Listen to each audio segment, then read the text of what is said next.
meeting is being recorded. All right, everybody, welcome to SIG Cloud Provider. It is January 19th, 2022. I'm the moderator, Nick Turner. Please remember to respect the code of conduct and be respectful to others. Let's go ahead and get started. So we can go through some project updates. I guess I'll just briefly go through each cloud provider. So stop me if you have an update, or I'll stop if I see something written. Alibaba, Baidu, AWS. AWS, we just merged 123 alpha release.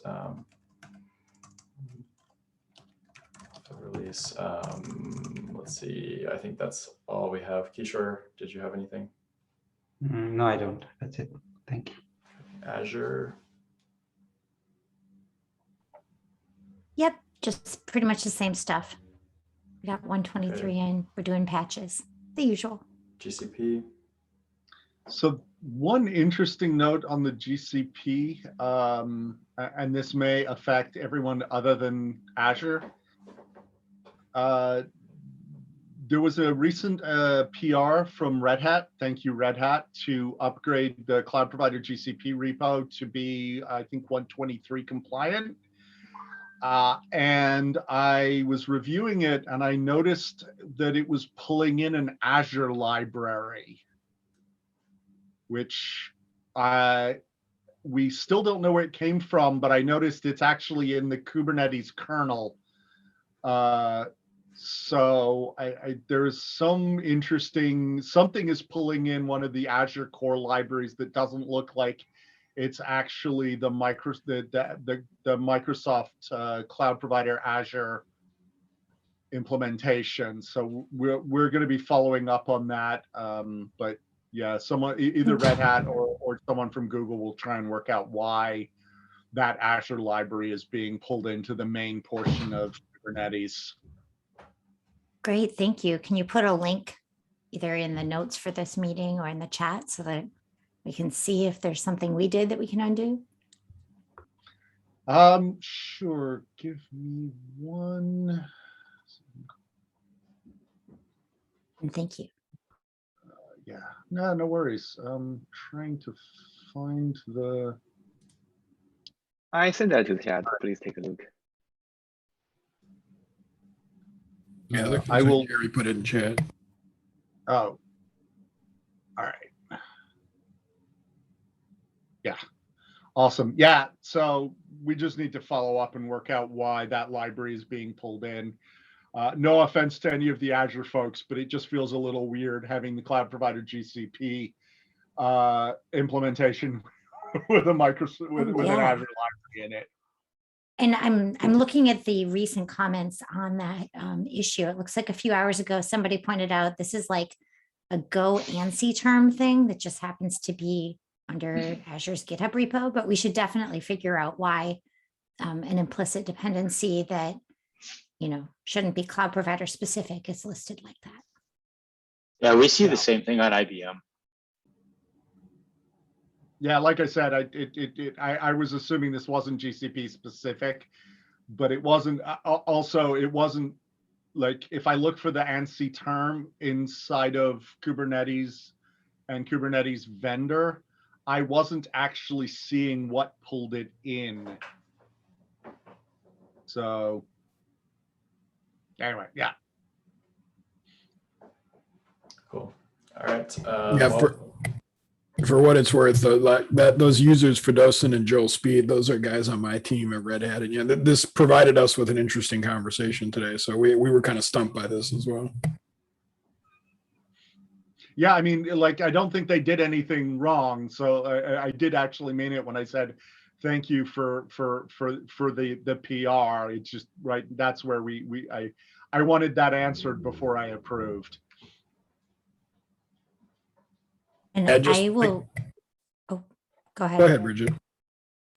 Oh, I was saying, I'm going to ask the folks whose usernames I recognize on that Go ANSI term repo if there's a reason that we can't move that to something less Azure specific, because it looks like it's just cross-platform ANSI terminal emulation for a library for Windows users, but it shouldn't be Azure specific. So I will take as an action item to ask, hey, why is this hosted under the Azure GitHub repo?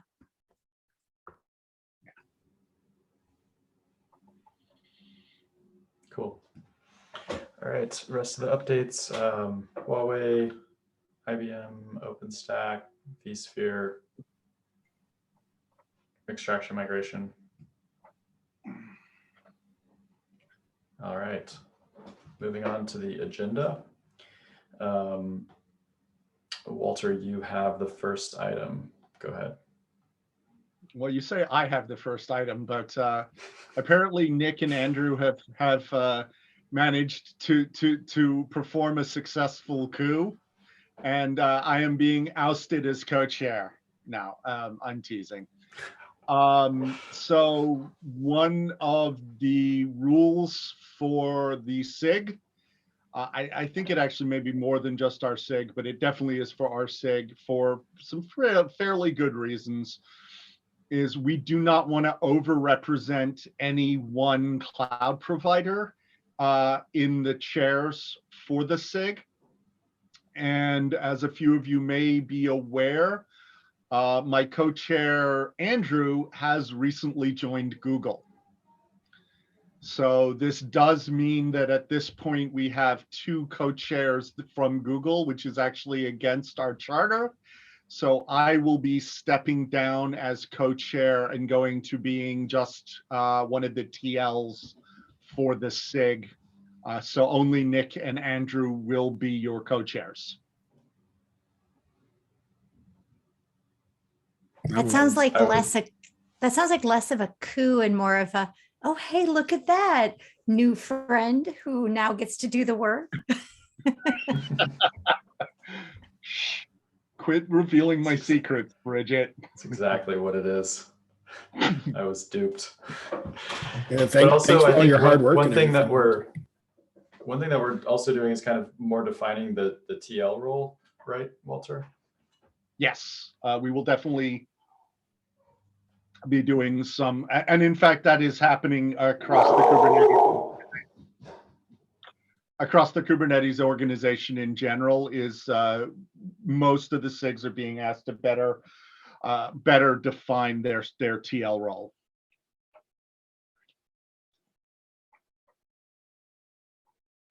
Got it. Sorry, I might have to mute in between updates here as my dog decides somebody's trying to break into my house.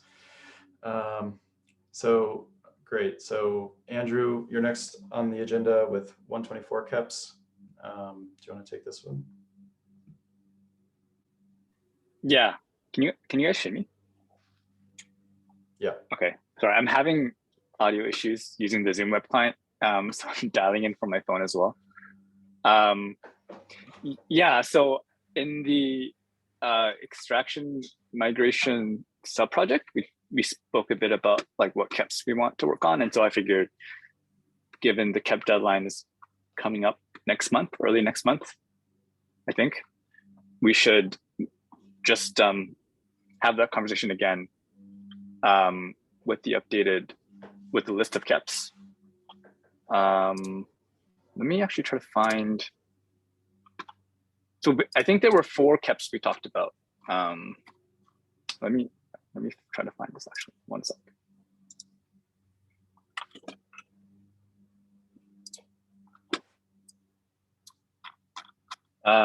So there was 4 KEPs. I'm just going to copy paste the agenda here.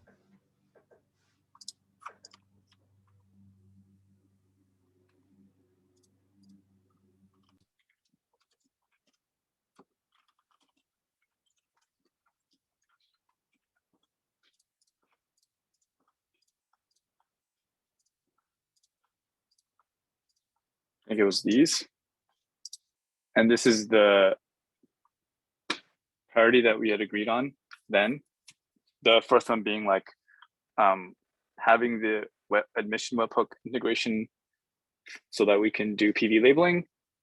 and like making progress in the last known good stuff for testing, and getting the kubelet image credential provider to beta, which involves adding some E2E testing in there, and then the last one being the controller manager leader migration. And the last one, so that one's last mainly because the work is done and it's just a matter of like hardening it and getting it prepared for GA. So we don't think there's too much work involved there. But those are the 4 that we had talked about. Was there any other KEPs, or does anyone like disagree with this priority order?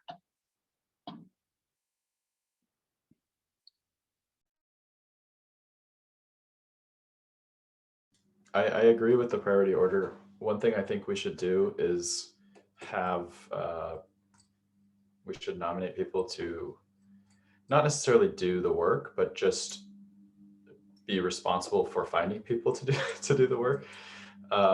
So I know like me and Walter are going to meet today about the first one. Should we try to find folks in this meeting that are willing to at least, I don't know, try to find people to, in fact, like some of these, I don't even know how much work is actually necessary. So kubelet image credential provider to beta says we need 2 tested implementations, AWS and Google. So maybe it's just tracking down, the people from AWS and Google who can provide the guarantee or the data that this is tested or something like that. So what do you think about that?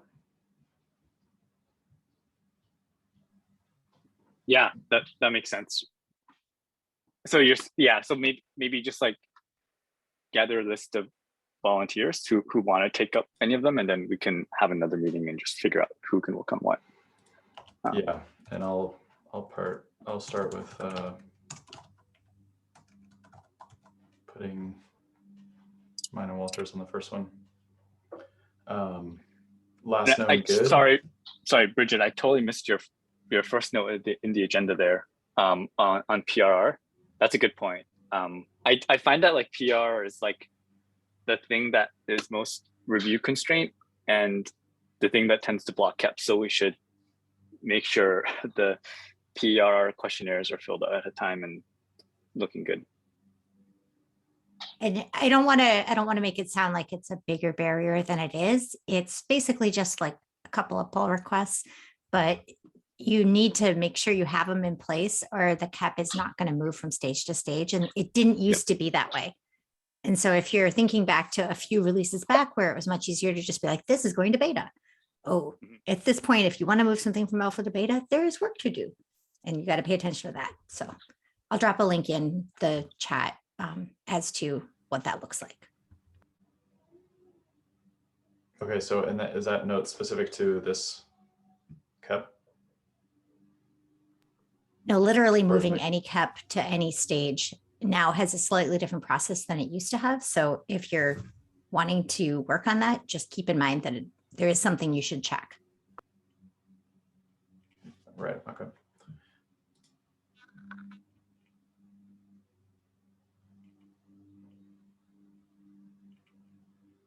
Cool. So, does the mixed protocol, support of mixed protocols and services need an owner as well? Are we going to include that in our? I think that one's technically under SIG network, but yeah, but since it applies to everyone from all the clouds, that's why I bring it up here. I guess, yeah, we're listed, but yeah. And yes, I am. If you scroll down, you'll see that I have a checklist of items I need to do, including the production readiness review.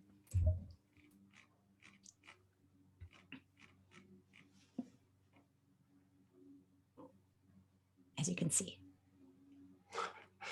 Very thorough.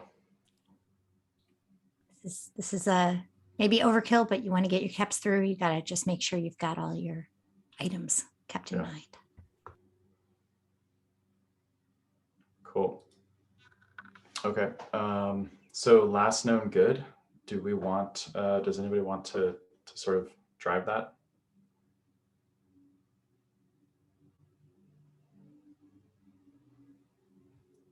I think that's on me, or at least like I'm willing to work on that bit. But I think this one in particular could use like extra hands, because I'd love to like arrive at a framework for how we test across multiple providers and repos, and make sure that like we have a good cross repo testing. So like at least personally for me, like I'm going to be looking at it a lot from the cloud provider GCP repo perspective, but it'd be good to get other folks also thinking about the testing matrix and whatnot, and make sure it looks good.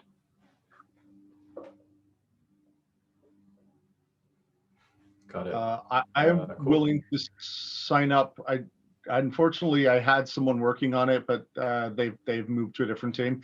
I will sign up for at least getting a proud job running in the main kernel that will expose which tests need work. So I'll sign up, which should give us sort of a baseline of all the work that needs to be done. So I can sign on for that piece.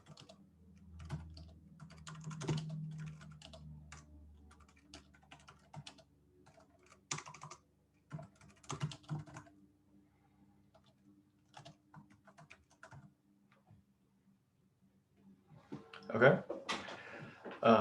Kubelet image credential provider to beta.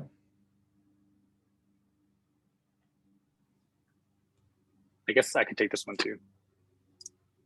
So So I for would, context, sorry, go ahead. I was going to say, just as a side note, but I would follow up with Kermit on this one. Yeah, sounds good. I could do that.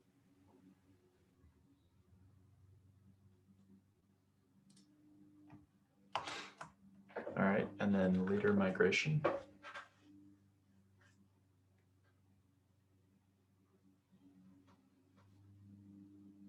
So I think Jared is sort of owning this one right now, but maybe Jared and Andrew.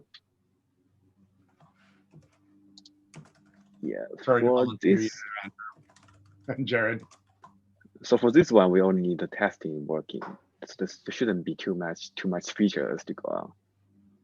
Well, I think right now the big thing we need to do is define the GA criteria, right? All right.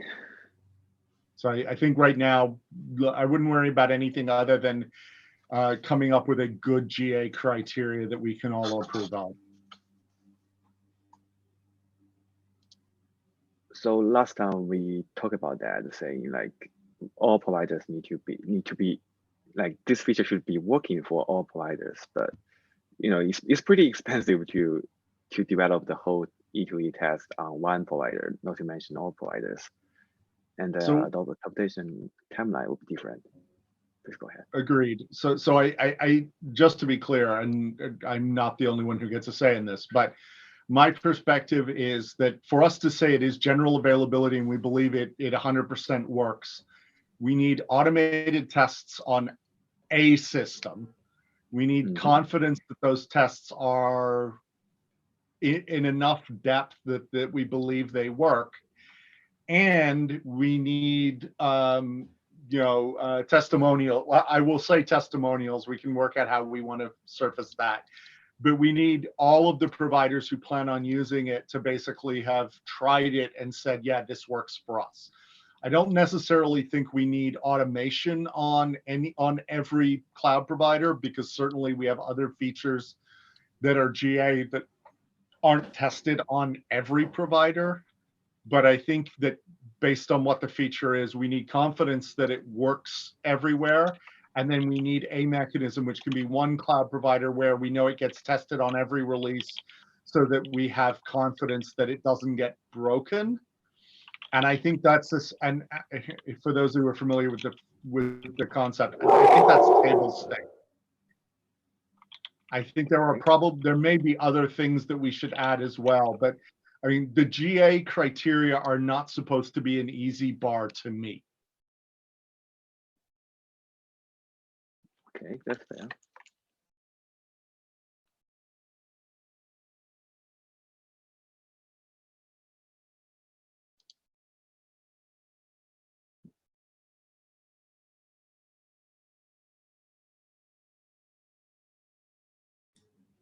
Okay.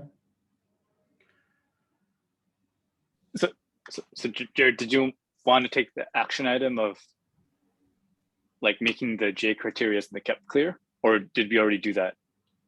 Yeah, I think I'm already on that. Okay. Okay, cool.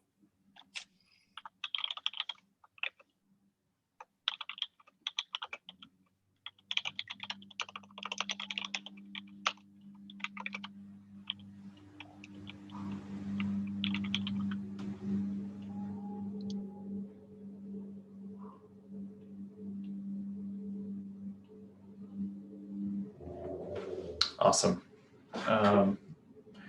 Anything else on the KEPs that we have to get done?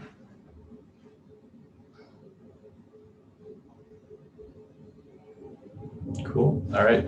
So then in that case, we can move on to the next item. Bridget, I believe that's you. Oh, yeah. So some of you, and by some of you, I mean Walter and Andrew, might remember that we were kind of on the Azure side, at least we were chasing you, looking for reviews right before the patch release deadline. And I thought, gosh, perhaps in his exciting new role, Nick wants to also do some of those reviews, or perhaps some more people from the SIG. Mostly, I just want a wider pool of people who can do the cloud provider related reviews so that we aren't always bothering the same people at the last second.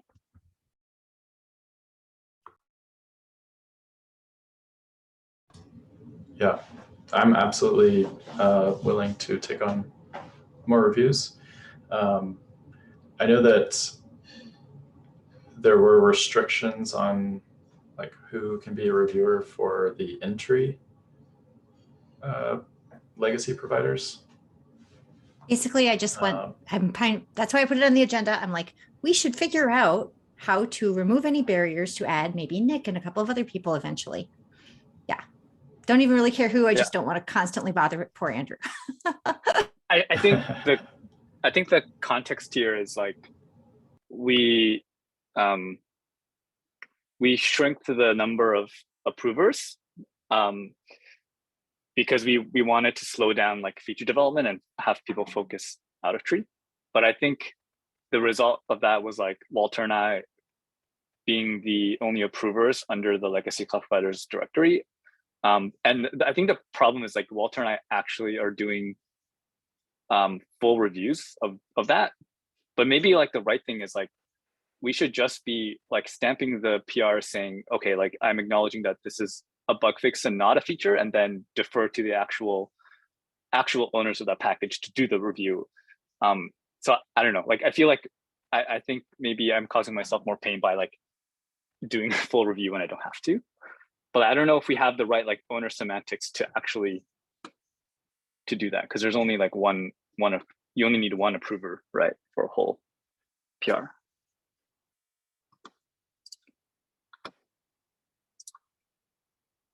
So then is it correct to say we need more reviewers and possibly not more approvers? I'm not sure, to be honest. I think in general, like more approvers and reviewers. No, I think Bridget is right. Like we could probably use more approvers. I think we have a lot of reviewers already.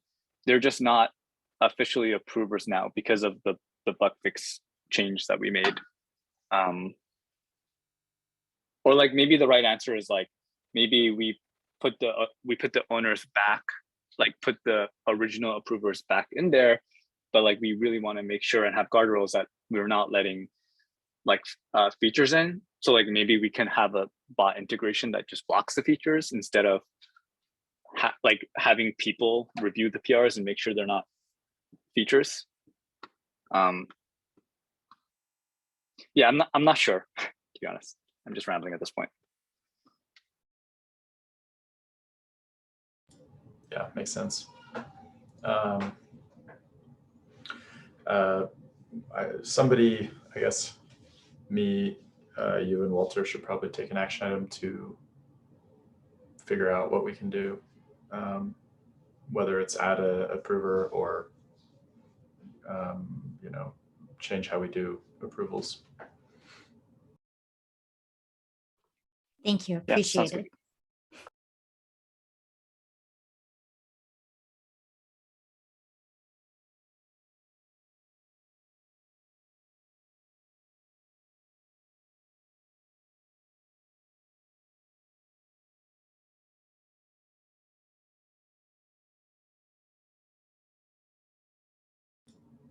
All right, Steve, you're up next. I just wanted to call attention to the fact that the Kubecon Europe CFPs are open for maintainer track if this SIG wants to do one again, like we did for North America. The CNCF is still saying that this conference is going to be physical only. So it would require somebody to be there to deliver it. And I'm not sure whether, the group perceives there's a need for one of these, whether we'll have news beyond what we did at the last one or not. But just wanted to bring it out there because the deadline for submitting is about a couple weeks away. Wait, I am confused because I definitely saw something at some point that said that they would have in-person and virtual options. Are you saying that you found something to indicate that is no longer Well, the case? I've heard somebody say recently that they looked at the website and said it would be a hybrid. So I don't know. I'm on one of the program committees, and in that role, I was told it was going to be physical only, but perhaps they changed it without sending out a word to the program committee I'm on. So don't take me as authoritative if you find something that says something different. It could be that this would be eligible. And I don't know that whatever the rule is means that the presentations are also virtual or whether only attendance is virtual. So we'll have to see. Even in North America, they could not do a hybrid. You either had to go 100% physical Oh, right, or right. 100% virtual. Yes, it's a hybrid conference, but yes, you either submitted a pre-recorded video or you came and talked in person, but they didn't have the bandwidth to have you and someone on a stream giving the presentation if you were in the room and they were not. I think this is set up the exact same way as that. So yes, you are correct. We need to commit to either doing a pre-record or sending a person. Yeah. Or I guess a third option is not even doing one, but and I'm not even aware if anybody active in this group is based in Europe or not, because if somebody is, maybe it's a good opportunity to, pass the baton over. Just for the record, in case anybody didn't know, I'm not. I'm based in the US, but maybe somebody here is in Europe.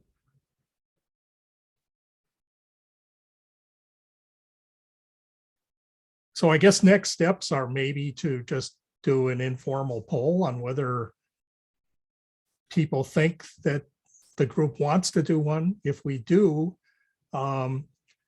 we want to have some kind of a proposed subject for the presentation.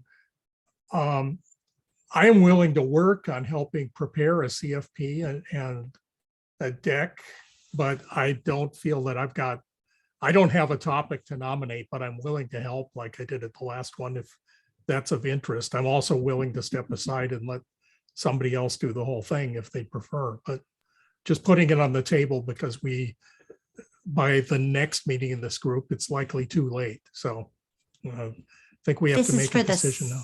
This is for the SIG update, right? Because the CFP is already closed. Well, the regular CFP Twitter is closed. Right. And I think people have been informed by now whether they've been accepted. That might not be true, but I think so. March 7th. They And won't then find out until March 7th. Reviews are Yeah. going on right now. All right. But the maintainer tracks work on a different delayed schedule. So maintainer tracks are open now. The SIG chairs should have gotten an email from the CNCF. I think only the SIG chairs get those, not everybody else in the group. I got one by virtue of being in leadership on a different group, but I'm assuming that the chairs in the mailing list for this group got one. Maybe I'm wrong. It does sound familiar. If you give me a So minute, I can look up what the subject matter, the subject heading is if you want to search for it. Yeah, my opinion on this is just that, like, whether or not we want to, it's probably good to do some kind of an update, just in terms of what we're doing. Like, I doubt very many people know what last known good is and what the proposal is there. So that plus the status on the various KEPs that we're trying to push through. I mean, it's useful to some people, I think. Yeah. So Well, I think we got pretty decent attendance considering the overall attendance of all of Kubecon for North America. So it is likely it would draw some audience, but I also have the opinion that if the news is exactly the same as the last time, there's no point in doing a repeat, that we would want some new material. But if we're likely to have that, then yeah, my vote would be to do another one, assuming that we've got one or more presenters. I think there's still value in continuing to broadcast the messaging around, the deprecation of the in-tree and moving to out-of-tree. Like, even if some of our material's the same from the last time, like, I mean, I kind of agree with you, Steve. Like, we don't want to present the same stuff, but I think there is value in continuing to have a presence and just like putting this in front of people's face that this change, the old stuff is gonna be deprecated and we're gonna move there. Cause I think I'm not convinced that the entire community has gotten the message yet.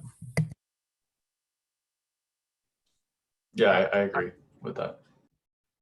I will also point out we have, and I think had reasonable traction doing things like in-depths on particular pieces of the solution. So I know that in China, we gave an in-depth on the SSH tunnel replacement API server network proxy. So there's also an opportunity for us to help people better understand things like how the cloud controller manager works and what it does, or how the credential provider what it does and how it works and how to configure it, or even what the mechanism behind the leader migration, what it does here and how it could be reused for other because it is more than just a controller manager migration. It's actually specifically a controller within a controller manager migrator. And so we could not only discuss how it works for controller manager, but how what has been implemented could be reused for other controller to migrate other controllers from one controller manager to another. Okay, well, it sounds like we've got plenty of subject material then and interest in doing one. So we should probably submit a response to this. I pasted the email header there if one of the chairs wants to see if they actually got an email like that. And that has the link of where you go to submit it. Like I say, if no one else wants to do it, I'm willing to work on the CFP with, under the direction if things like what you just proposed, Walter, if you can lay that out or put that down in the notes, I can put together a CFP as a shared document like we did last time. And we should be able to hammer one out. The other thing that we could do as some of the material, I personally think it worked pretty well last time, but having those little lightning talk things from individual cloud providers, I think maybe we should have done an audience poll to find out, but I thought they went pretty well at the last one as, a way to get news out related to cloud provider. Yeah, I know we were one of the cloud providers that submitted a slide, but did not have the bandwidth to prepare a short video ahead of time. So I would say if you do want to do that, that sounds great. Maybe give us a specific deadline and length of time you want the video to be like, hey, we need the video by this time. And yeah. I think it was a good technique too, given COVID and people not available to attend physically, to actually have a little bit of the equivalent of what you might get by just having people in the room or in the hallway track, giving them a forum to get word out on whatever. So I don't know. My personal opinion is that doing that again might be a good idea if we're going to do one.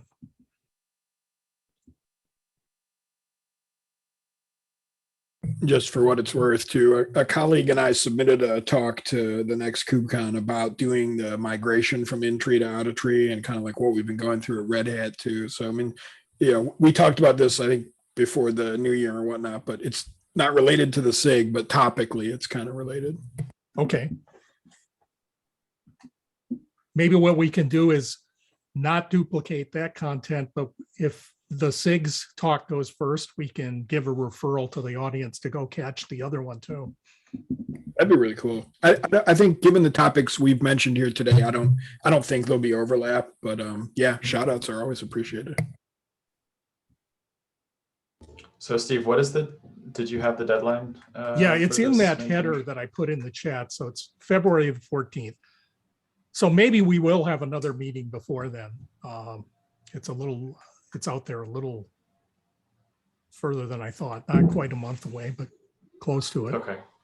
Yeah, so we'll have another meeting. So why don't we start thinking about topics, especially like if we want to do any deep dives on a specific topic, and then next meeting we can iron out the details on who would speak and whether it's in person or not. Okay, how about this is what I did last time. I'll open a shared Google Doc with just a template of some of the things we know are in there. Like if we're going to do lightning talks for individual cloud providers. And I think we always close with how can you get involved in this group with our meeting times and things. And that's kind of boilerplate and an intro in terms of, hey, what is SIG Cloud Provider? And I'll share the doc and put the link to that shared doc in the Slack channel. And people who have other ideas, let's start this out where anybody who wants to suggest something in there, throw it down in that shared doc. If we have to do triage and prioritize it because it's too big, we'll deal with that later. But does that sound like a reasonable plan? Yeah, sounds great to me. And then maybe we can also have people indicate their ability to present or attend in terms of how we want to do it, whether it's, last time we had 3 of us who were there physically and plus playing back the recordings, and that worked pretty well. But if we had to go 100% online, we could probably do that too, if that's an option. Tentatively, I am planning on being there, but I don't know if anyone else is. And also, I don't know, does anyone know, is anyone in this group based in Europe?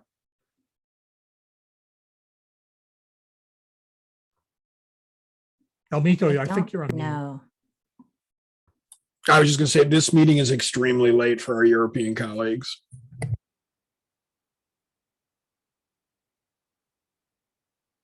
So maybe not. Okay. Yeah, Yeah, 'cause it's like maybe 10 not because of the meeting time.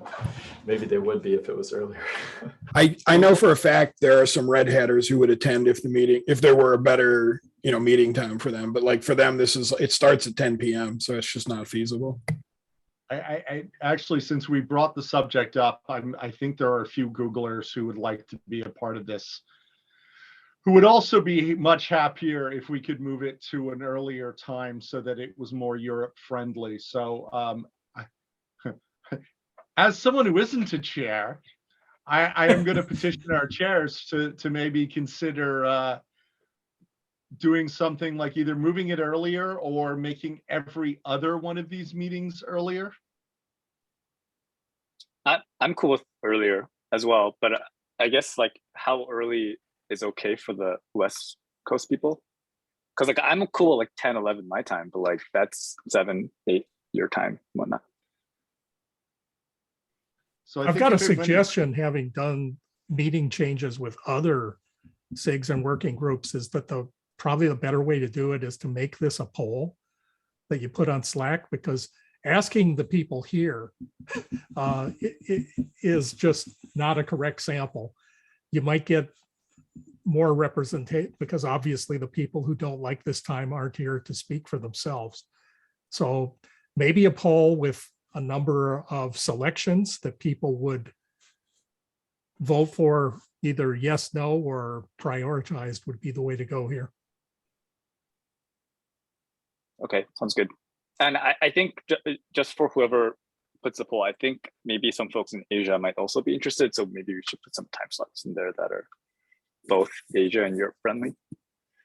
But okay, I guess Nick or I will put the poll together. Yeah, the one assumption you might have to make the poll reasonable in size is decide whether you want to have split times, like one meeting at one time, one at the other. That seems maybe a little more inclusive, so nobody gets permanently shut out, but just one person's opinion.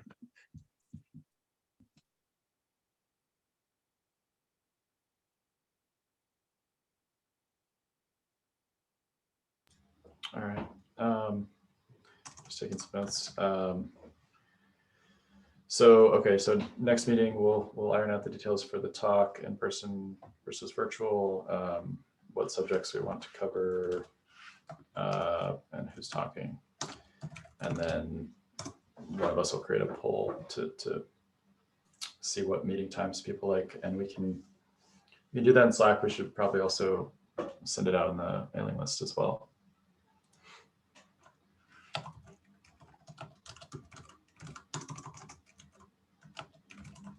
Okay. Looks like we have 15 minutes left. Do we want to do some issue triage?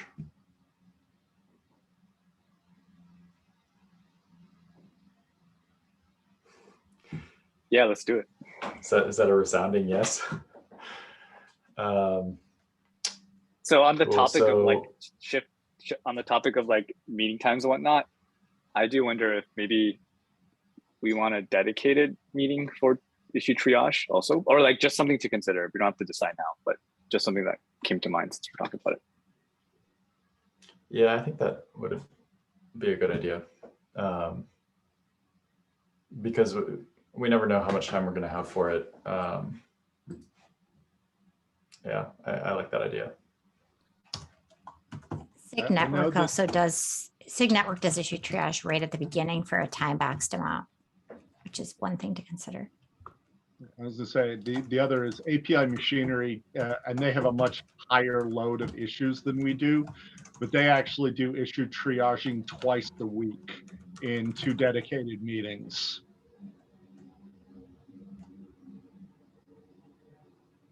Got it. Yeah, I don't know if we have enough issues to fill up 2 meetings worth. Thankfully not. Yeah. Do we want to look at KK? Or do you FYI, that's pretty small.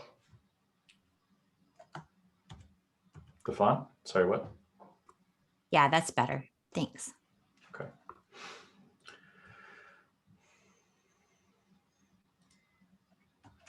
There's a filter link in the agenda, I think. Got it.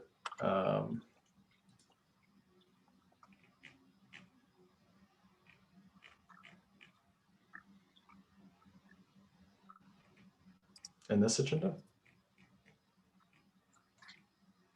My bad, I forgot to copy it in the template. Let me copy it real quick.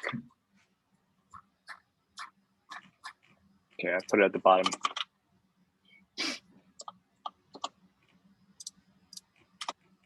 See it there.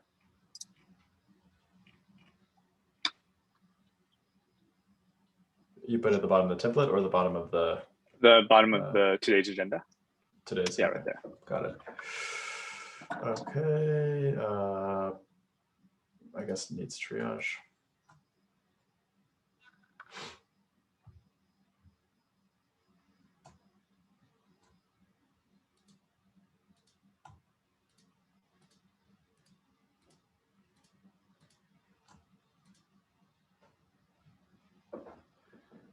All right, before attached device should ensure there is no pod, use it.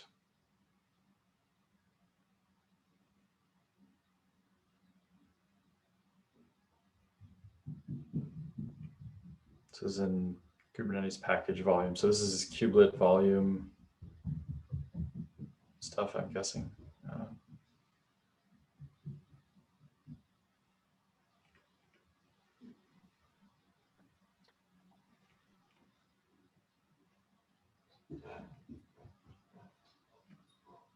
Interesting.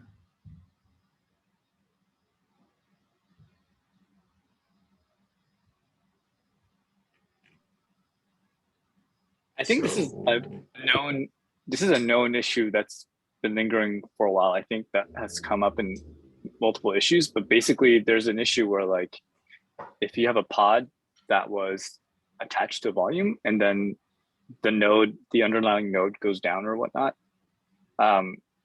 your controllers can end up trying to attach that volume to a different pod that was scheduled on another node, even though the volume is actually attached to the old node that went down.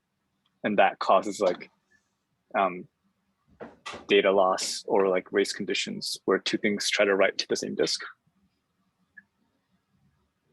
At least I've seen this a lot in other, I've seen this come up quite a few times. So do we want to accept this? Yeah, I'd say accept it. I think it needs a KEP, to be honest, or like it needs more thought on like how to do it right, because like you can definitely do it wrong and then cause more issues. Yeah.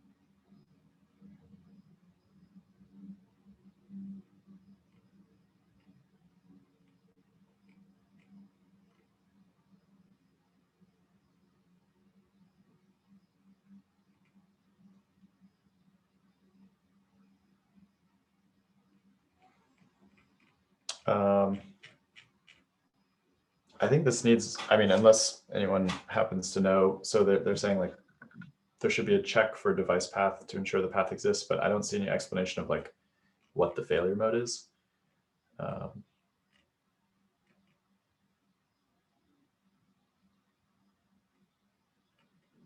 And looks like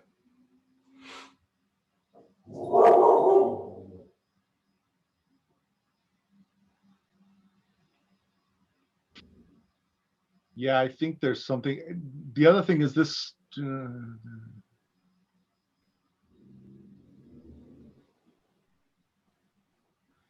We might want to work. I mean, this one is assigned to both us and SIG storage. And my feeling is this is probably more of a SIG storage than a cloud provider. yeah.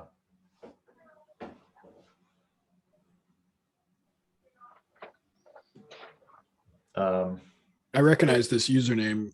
Jan Safran is one of our storage guys, so yeah, it could very well be a SIG storage thing. Yeah, should we defer to them to accept it or not? I think we might want to try removing ourselves. I mean, part of this is going to be that the device path, I think, has to be done on the node. And right now we have nothing that runs on the node. Well, it's not true. We have the credential provider, but the only thing we have that runs on the node from this SIG is the credential provider, and that is not its role. So this seems like something that would be better done by the CSI volume plugin or possibly by node itself, but neither of those have anything directly to do with us.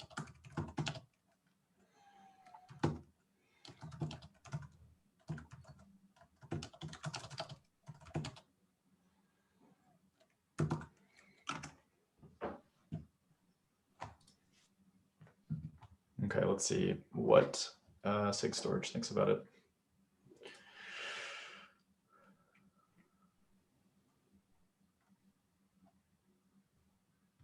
All right, Walter, looks like a Google related storage issue. I don't know who Cylinder is. Can you mouse over Cylinder or Cylinder in the assignees? Yep. Okay. Does that help? Well, a little. Can you try? Michelle's going to hate me for this. Can you try assigning this to MSAL? Yeah.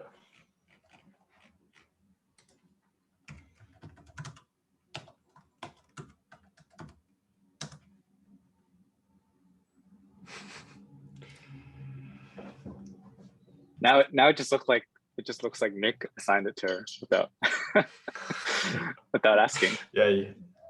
Well done, Walter. You better take the blame for that one.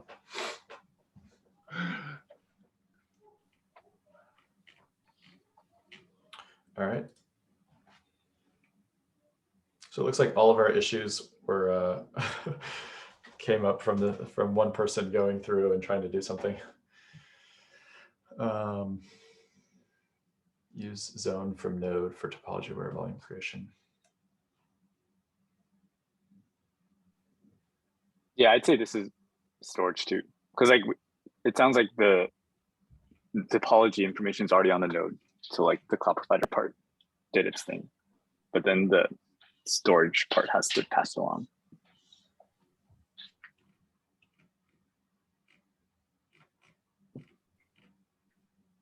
Yeah, so it's already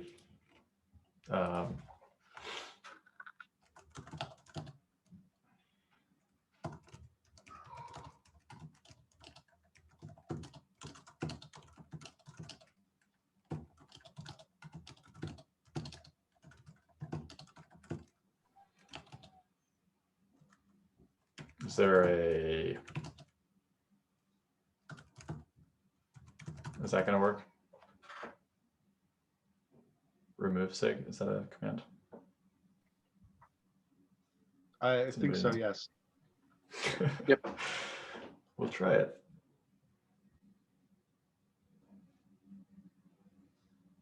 Yeah, okay. Next one.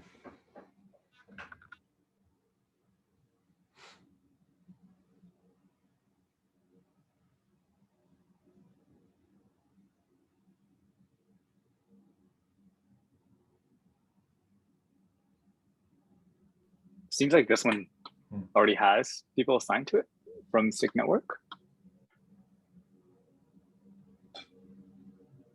Yeah, this might be another one we can remove ourselves from.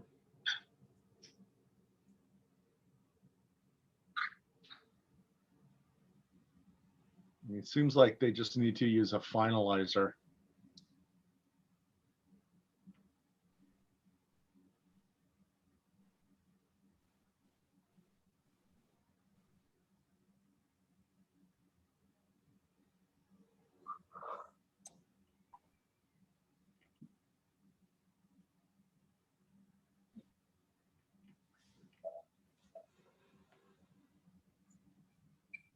Yeah, I don't know. Would there be I don't think this is. cloud? I don't think this has to do with the cloud provider. This is between networking and API machinery, but my guess is they should just be using a finalizer.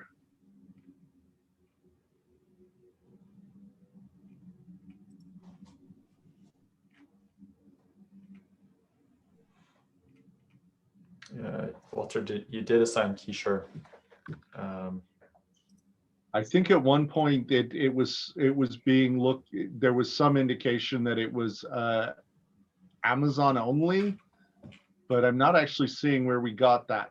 It was the provider AWS. That's where. Okay.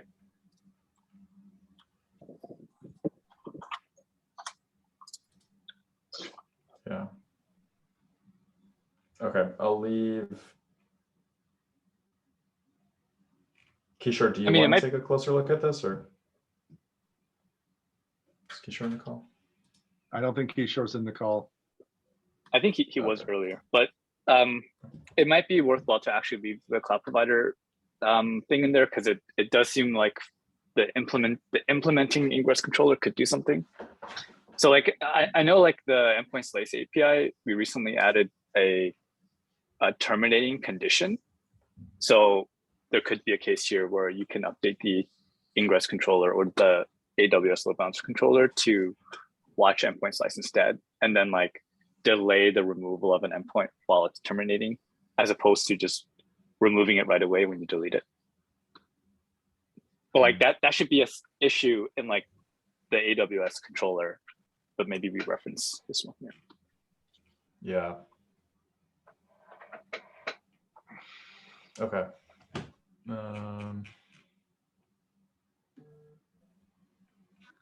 Features assigned.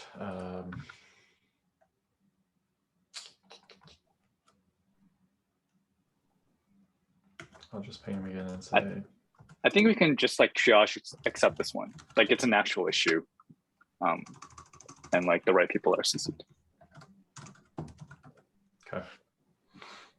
Fair. All right.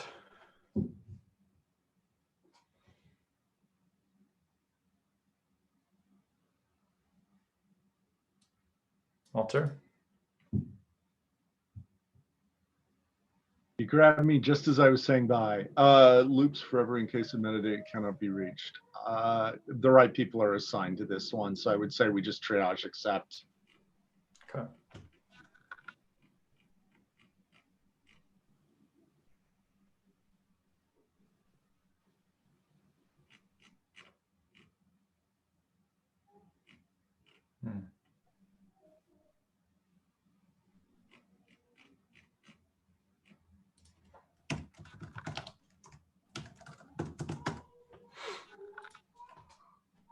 Okay.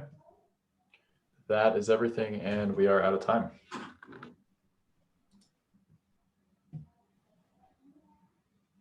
I'm going to stop the recording. Thanks everybody for attending.